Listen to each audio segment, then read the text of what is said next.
Hello everyone, welcome to my channel code story with Mike. तो आज हम अपने C++ एसटीएल्स के प्लेलिस्ट का वीडियो नंबर 3 करने जा रहे हैं। ठीक है, इजी लेवल का क्वेश्चन है, लीड कोड नंबर 744। बट मैं आपको बता दूं, मैं एक अपना भी बाइनरी सर्च लिख के इस क्वेश्चन को सॉल्व करूंगा। हमारा जो खुद का सेल्फ रिटन बाइनरी सर्च होता है उससे भी सॉल्व करेंगे। ठीक है, तो क्वेश्चन का नाम है find the smallest letter greater than target. Okay, it has been asked by LinkedIn. अब आगे बढ़ते हैं। मैं फिर से रिपीट कर रहा हूँ, इजी क्वेश्चन को अंडर एस्टिमेट मत किया करो। ठीक है, वैसे क्वेश्चन पूछे जा चुके हैं कई बार इंटरव्यूज़ में। ओके, तो जैसे यहाँ पर देखो, यहाँ पर सिंपल सा क्वेश्चन है कि एक लेटर्स नाम का वेक्टर दे रखा है, वेक्टर ऑफ कैरेक्टर। ठीक है, और आपको एक जो कि सॉर्टेड है नॉन डिक्रीजिंग ऑर्डर में। यार यही से हिंट क्या मिल गया कि बाइनरी सर्च के बारे में एक बार सोच तो लेंगे ही, अगर बन गया तो अच्छी बात है। ठीक है, एंड अ कैरेक्टर टारगेट एक कैरेक्टर टारगेट भी दे रखा है आपको। There are at least 2 different characters in letters, ये बता रखा है। ठीक है, return the smallest character in letters that is lexicographically greater than target. ठीक है, जैसे मान लेते टारगेट ए है। ठीक है, तो लेटर वाले जो लिस्ट है ना, उसमें आपको पहला वो लेटर निकालना है जो ए से बड़ा है। ठीक है, smallest character that is lexicographically greater than target, मतलब ए से जस्ट जो बड़ा होगा।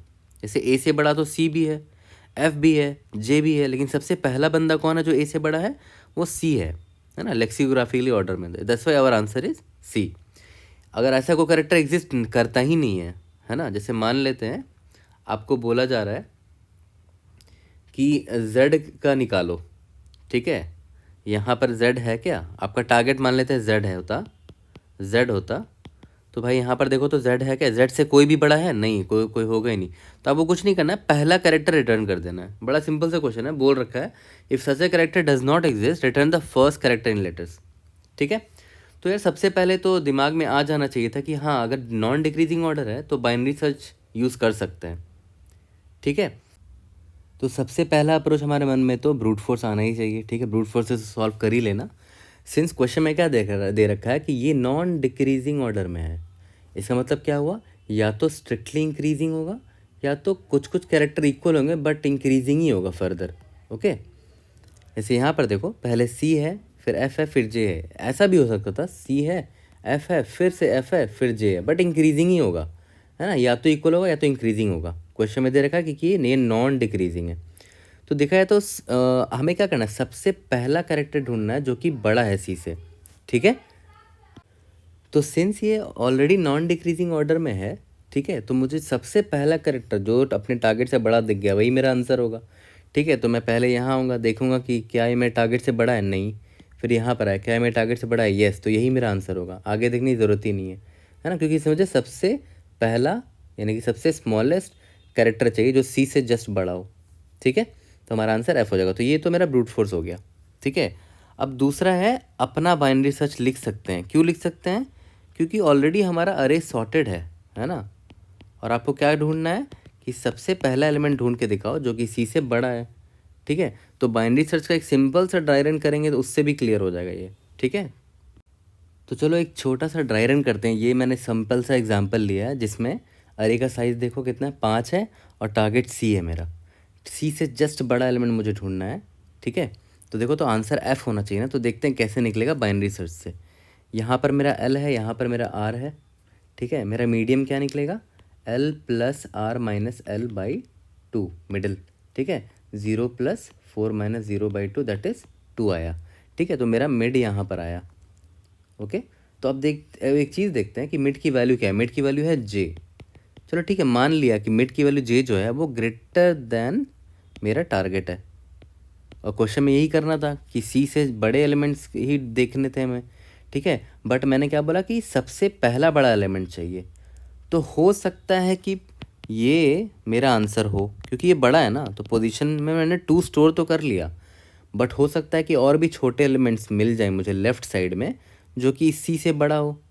ठीक है, तो मैं क्या करूँगा, लेफ़्ट साइड एक्सप्लोर तो करूँगा ही, लेकिन मैंने आंसर में स्टोर कर दिया कि हो सकता है सिर्फ यही आंसर हो, है ना। हो सकता है पोजीशन 2 ही मेरा आंसर हो, but still I will try to move left, है ना। लेफ़्ट मूव करने के लिए क्या करेंगे, आर को मिड माइनस 1 की तरफ मूव कर देंगे, आर यहाँ पर आ जाएगा।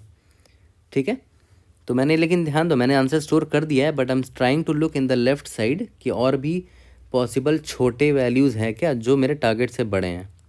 ठीक है, लेफ्ट साइड ही क्यों मूव कर रहे हैं, क्योंकि ये नॉन डिक्रीजिंग में है ना, तो लेफ्ट साइड जाएंगे तो छोटा एलिमेंट मिलेगा, या तो इक्वल या तो छोटा एलिमेंट मिलेगा। ठीक है, ठीक है, यहाँ तक तो क्लियर है। फिर से मिड निकालते हैं, 0 + 1 - 0/2 दैट इज़ 0 हो गया। ठीक है, मतलब मिड मेरा इस बार ये है। तो एक बात बताओ, क्या ये मिड एलिमेंट सी जो है वो ग्रेटर देन सी है?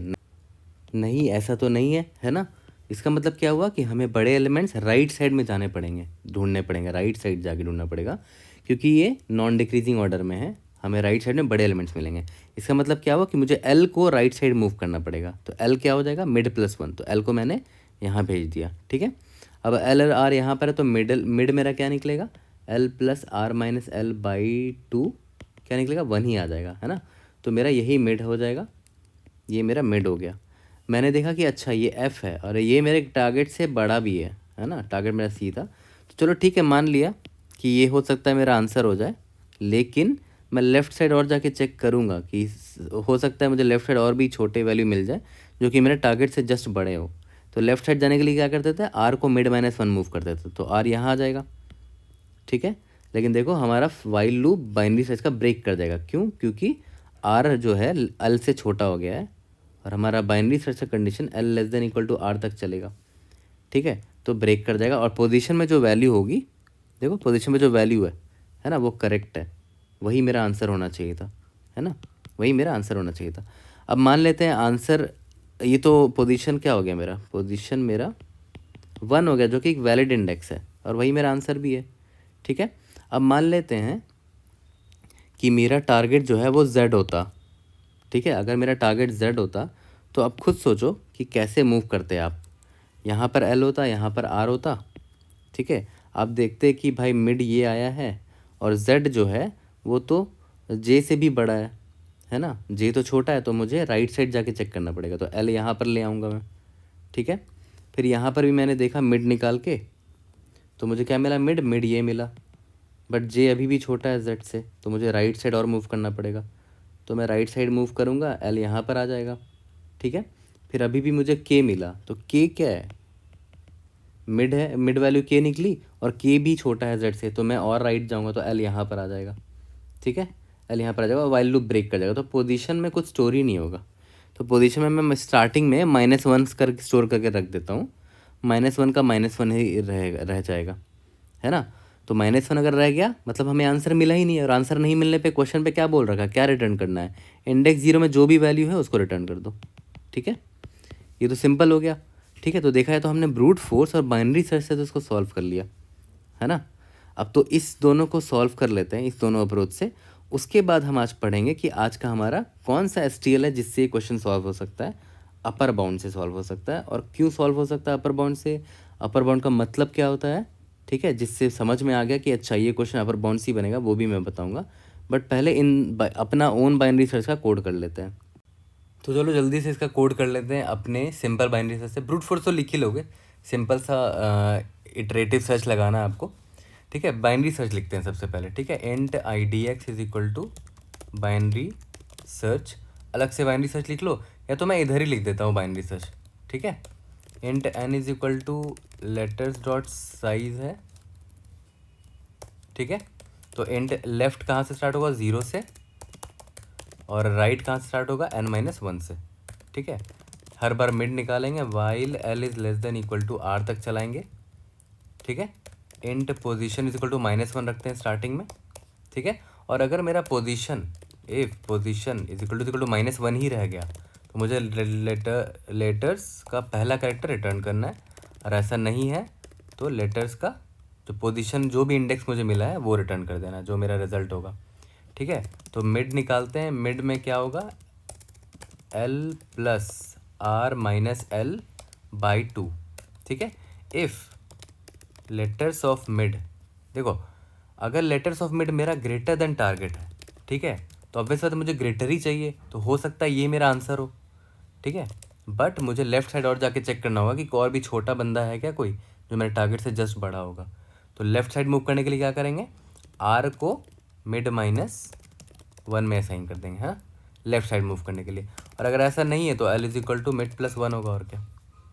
ठीक है, तो सिंपल बाइनरी सर्च लिख दिया हमने, इसको रन करके देखते हैं। Let's see if able to pass all the test cases.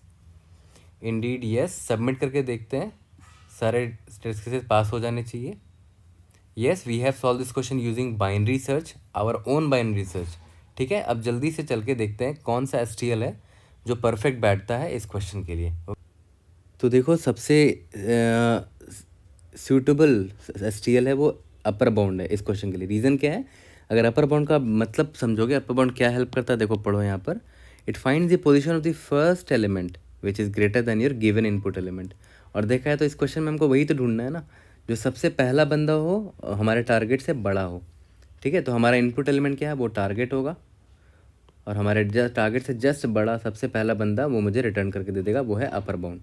ठीक है, तो सिंपल सा फंक्शन होगा, इंट क्या था, अपर बाउंड। इसमें हम क्या क्या देते हैं, ठीक है, हमारा जो वेक्टर दे रखा है, जो लिस्ट दे रखा है, बिगिन ऑफ लेटर्स से लेकर एंड ऑफ लेटर्स तक ढूंढना है। ठीक है, जस्ट ग्रेटर, ठीक है, जस्ट ग्रेटर है किससे, हमारे टारगेट से। ठीक है, और अगर जस्ट स्मॉलर ढूंढना होता तो यहाँ पर एक लैम्डा लगा देते हैं ना, ग्रेटर इंट करके। ये कल भी मैंने एक क्वेश्चन में बताया था, बट अभी जस्ट ग्रेटर ढूंढना है तो सिंपल हमारा बस यही होगा। ठीक है, और वो लैम्डा भी लिखना सिखाएंगे अलग से एक वीडियो में, सारे अलग अलग डेटा स्ट्रक्चर में लैम्डा कैसे लिखते हैं। बट ये काफ़ी क्वेश्चन यहाँ पर सिंपल हो गया, हमें सिंपल अपर बाउंड लगाना है।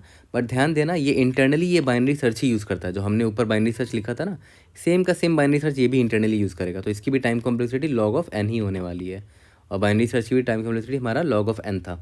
ठीक है, अब हमें सिंस हमें इंडेक्स निकालना है IDX, तो हम क्या करते थे, याद करो, माइनस कर देते थे बिगिन ऑफ जो हमारा लिस्ट दे रखा है, यहाँ पर क्या है, लेटर्स। माइनस करने से क्या हो जाएगा, एग्जैक्ट इंडेक्स मिल जाएगा। ठीक है, अपर बाउंड जो भी है उसमें माइनस कर दिया बिगिन ऑफ लेटर्स। ठीक है, तो इससे हमें इंडेक्स मिल जाएगा। अब देखो, एक चीज़ ये हो सकता है कि मुझे कभी मिला ही नहीं अपना इंडेक्स, कभी मतलब अपना टारगेट से कोई बड़ा लेटर मिला ही नहीं, तो इंडेक्स किसको करेगा, इंडेक्स इज इक्वल टू सबसे लास्ट वाले को पॉइंट करेगा, मतलब n को पॉइंट करेगा, है ना, आउट ऑफ बाउंड को पॉइंट करेगा।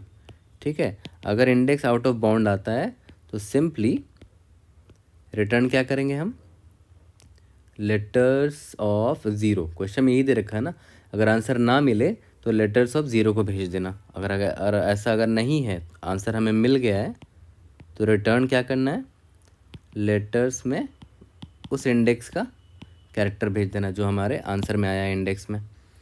काफ़ी सिंपल हो गया, तो जल्दी से इसका भी कोड करते हैं और फिनिश करते हैं इस क्वेश्चन को। ओके, तो चलो इसको अपर बाउंड से भी सॉल्व करते हैं। सिंपल सा फंक्शन होगा, upper bound int of IDX मुझे निकालना है, upper bound begin of letters से लेकर एंड ऑफ लेटर्स में ढूंढना है। क्या ढूंढना है, किसके लिए ग्रेटर ढूंढना है, टारगेट के लिए, है ना।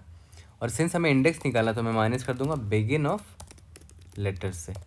ठीक है, अब अगर मान लेते मुझे आंसर मिला ही नहीं, तो ये लास्ट को पॉइंट कर रहा होगा, letters dot size out of bound को पॉइंट कर रहा होगा। इस केस में हमें क्वेश्चन में क्या बोला है कि पहला लेटर रिटर्न कर देना, और अगर आंसर मिल चुका है तो लेटर्स ऑफ IDX में ही आंसर होगा, वो IDX में। इसको रन करके देखते हैं, let's see if we are able to pass all the test cases. Letters होगा यहाँ पर, रन करके देखते हैं। और मैंने ना अपने गिटहब में ये सब मेंशन भी कर रखा है कि ये क्वेश्चन बनेगा इस STL से बनेगा। ठीक है, तो अब मेरा एक ग्रेड देखो सॉल्व हो चुका है, ये भी है ना। तो अगर आप जाओगे गिटहब में, मेरे गिटहब रेपो में जाओगे, तो वहाँ पर आपको मेरा C++ STL क्विक हेल्प पे अगर आप जाओगे ना, तो यहाँ पर ये आपको सारे मिल जाएंगे। देखो, मैंने ये भी बता रखा है कि अपर बाउंड या लोअर बाउंड में लैम्डा कैसे लिखते हैं, और एग्जाम्पल भी दे रखा है, एग्जाम्पल 1, एग्जाम्पल 2, और कौन से लीड कोड में हमने यूज़ भी किया उसको देख रहे हो। लीड कोड 981, लीड कोड 744 जो आज हमने सॉल्व किया है, आज वाला भी दे रखा है। ठीक है, LeetCode 1351 and so on. तो I hope I was able to help. कोई दिक्कत या डाउट हो please raise in the comment section और try to help you out. See you guys in the next video. Thank you.